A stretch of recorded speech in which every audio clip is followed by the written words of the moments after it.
Another FPL game week, and I have obviously, as you know, if you have been watching all my videos, because I get so many views, that I have gone against Erling Haaland.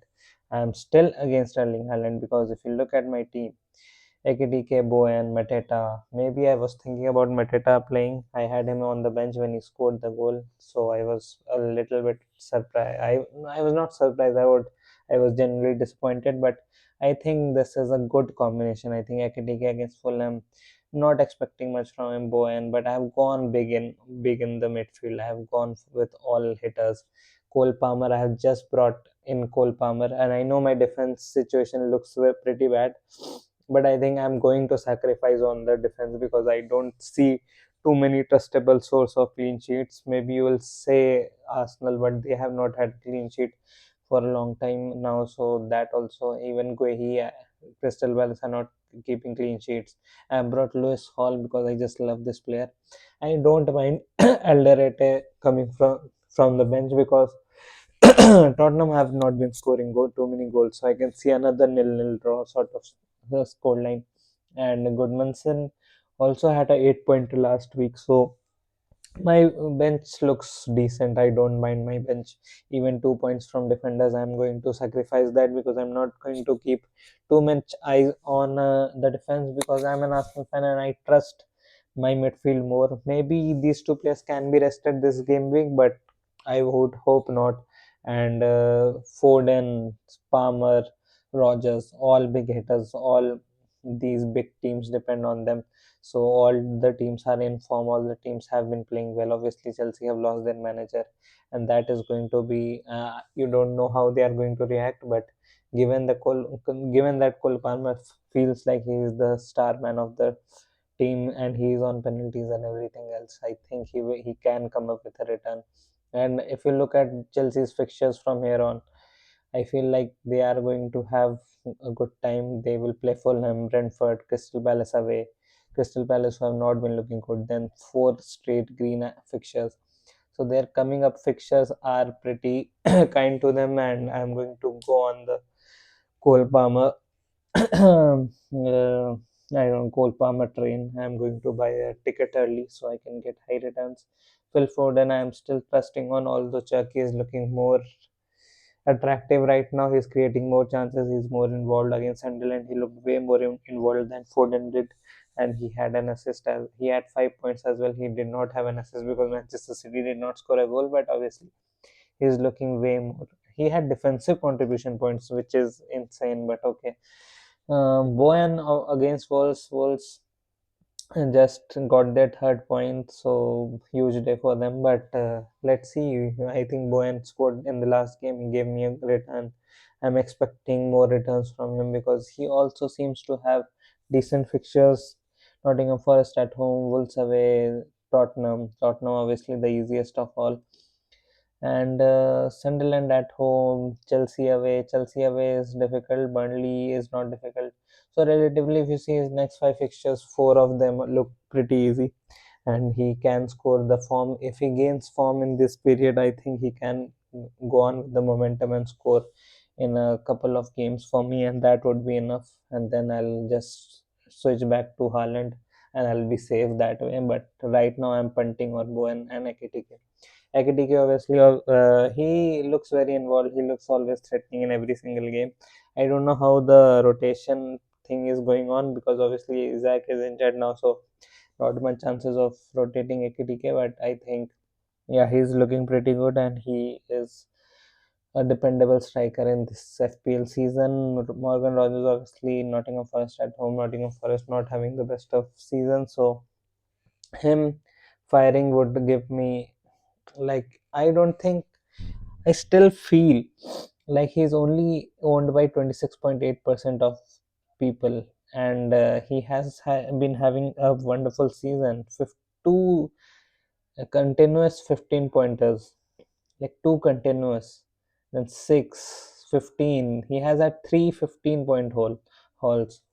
So I think that is gold. I think he is one of those players who acts sort of like a differential, not exactly like a differential, but he gives me a lot of points as compared to others. Cole Palmer, obviously, nobody has been Buying him right now only owned by 12%. Odegaard also would be owned by just 2.1%. Bukayo Saka also owned by just 21.6%.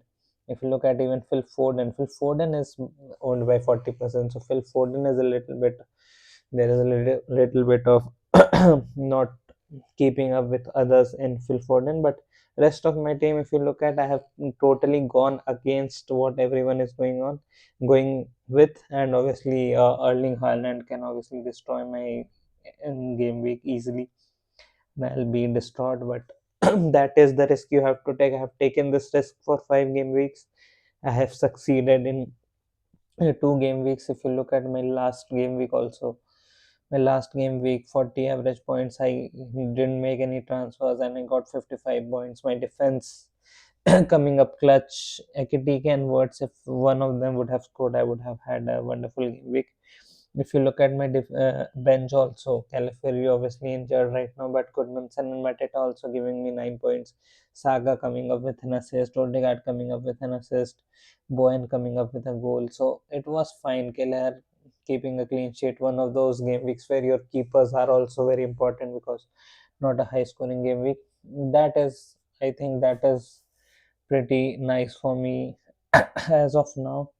I could also think of playing a free hit probably, but yeah, it would be too early because just got all these chips back, so I am not going to rush into it. But yeah, I'm pretty content with my team. I think Brentford have been keeping clean sheets also of lately, so that is an added bonus. Calafiori, when he comes back, he'll come straight into the team, and I think I have Arsenal defense covered with Calafiori. I think he will come up with a goal or two very soon as well.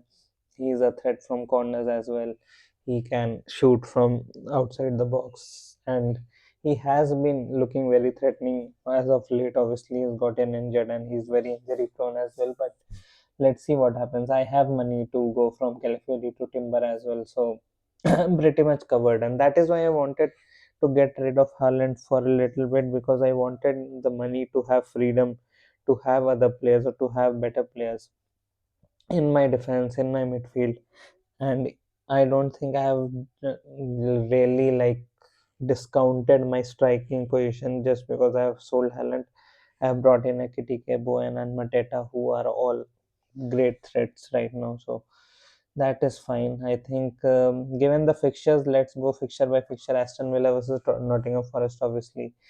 All eyes on Morgan Rogers and Watkins, maybe if you have him as your striker. Nottingham Forest, not much to really be excited about, to be honest. I don't think anyone I'm going to recommend from this team. Brighton versus Burnley again. Brighton are a weird team.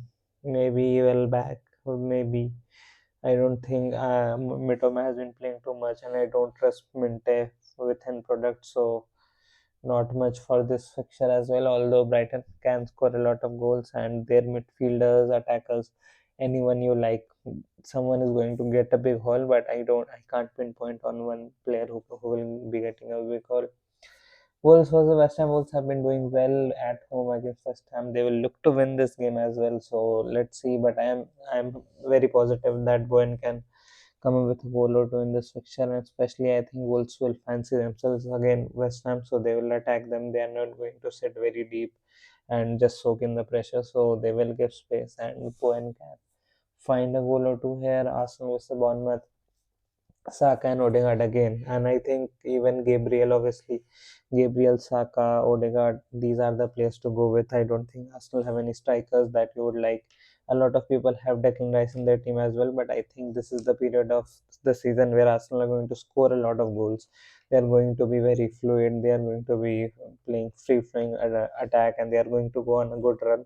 So I think it is important to cash in on Bukayo Saka and Martin Odegaard, who are obviously going to be on the center of everything that is going to be good for Arsenal's attack. Manchester United versus Leeds. Right now, I don't think I will recommend any Manchester United player against anyone, and Leeds away is going to be another difficult fixture for them. I don't think they are going to take the maximum points in this fixture as well. Everton versus Brentford. Everton again. This is going to be like you can have both a defender from each side or a goalkeeper from each side. Like one of like if you have one option, go with a Brentford goalkeeper or Everton goalkeeper, maybe you will get a clean sheet point and a few save points. That would be the maximum I would expect from this. Not too many exciting fixtures. This is an exciting fixture. I think Fulham versus Liverpool is going to be another tough game for Liverpool. Fulham have been solid, but they are also like Crystal Palace. They are solid, but they are not really high up on the points table. They are, you don't see them winning every game week, but they are always difficult to beat. And uh, Harry Wilson, obviously, there were people buying him, and I told you that there is no point of buying Harry Wilson. There is no end product. He's not an FPL player. He's a wonderful footballer. I also love him as a footballer, but I don't think he's an FPL material. And I don't see any Fulham player to be a really out and out FPL material as such. Liverpool, obviously, Words, you can still go keep faith in Words, although his composure in front of goal, I did not like his end product, and I have switched him to Cole Palmer. I did not see too much, like I did not see ruthlessness enough. I see that in Ekitike, obviously, and that is why I have him. I won't be gambling with their defense as well. I don't think Virgil van Dijk doesn't even look like he is going to score, but he can score any game week. That is a different case, but I don't think like I really feel he is going to score, and I always feel like they are going to concede in every game. Newcastle versus Crystal Palace. Bruno Guimaraes with a 10-point haul, his third or fourth in the season. He has been doing very well.